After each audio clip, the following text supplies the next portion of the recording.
Hai, saya Nancy Dinar dan ini adalah Nobel Idea. Mark Zuckerberg dan Bill Gates adalah dua contoh orang yang drop out universitas. Mereka adalah contoh orang yang super duper sukses meskipun tanpa ijazah sarjana. Bagi kebanyakan orang, ijazah sarjana dibutuhkan sebagai modal untuk mencari kerja, sebagai bukti punya pendidikan yang tinggi, dan sebagai cara untuk naik tangga sosial ekonomi. Apalagi jika menjadi sarjana dari universitas ternama, masa depan hampir pasti diramalkan akan cerah. Tapi mengapa orang gifted tidak peduli dan memilih cara yang berbeda? Bagaimana agar membesarkan anak gifted yang senang belajar dan terus mau berusaha? Memang benar anak gifted butuh tantangan akademis. Namun tantangan akademis harus disertai oleh stimulasi intelektual.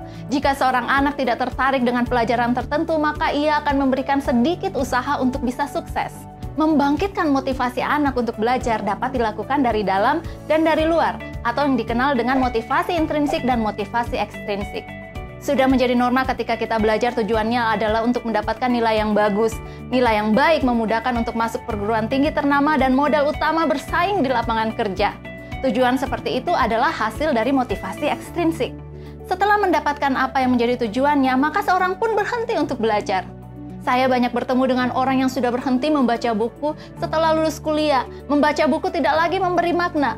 Seseorang yang terus membaca buku sampai masa tua telah menemukan bahwa membaca buku itu bukan karena tugas sekolah, melainkan adalah kebutuhan jiwa. Ada yang berkata bahwa membaca memberikan pengetahuan, memberikan ketenangan, relaksasi, atau terapi. Mereka adalah orang-orang yang telah membangun motivasi intrinsik dalam membaca buku. Motivasi intrinsik memberikan stimulasi intelektual bagi seseorang. Berbicara tentang memotivasi seorang anak dalam belajar, apa yang ingin kita lakukan adalah membangun rasa suka pada proses belajar tersebut.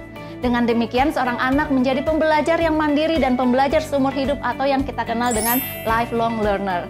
Seorang anak secara intrinsik mengejar aktivitas yang menarik, menyenangkan, dan tantangan yang optimal. Jika materi terlalu gampang atau terlalu susah, maka motivasi mereka pun akan punah. Keseimbangan antara tantangan akademis dan stimulasi intelektual menurut Dr. Del Siegel dalam bukunya The Underachieving Gifted Child harus ada dalam porsi yang benar. Karena tantangan akademis terlalu kecil dan stimulasi intelektual yang terlalu kecil akan menciptakan siswa yang bosan. Tantangan akademis yang terlalu banyak dan stimulasi intelektual yang terlalu sedikit menciptakan siswa yang tidak berpartisipasi. Tantangan akademis yang terlalu banyak meskipun dengan intelektual stimulasi yang cukup akan menciptakan siswa yang frustasi. Tantangan akademis yang optimal disertai dengan intelektual stimulasi yang membandai akan menghasilkan siswa yang termotivasi. Ikuti terus serial Nobel Ideas berikutnya.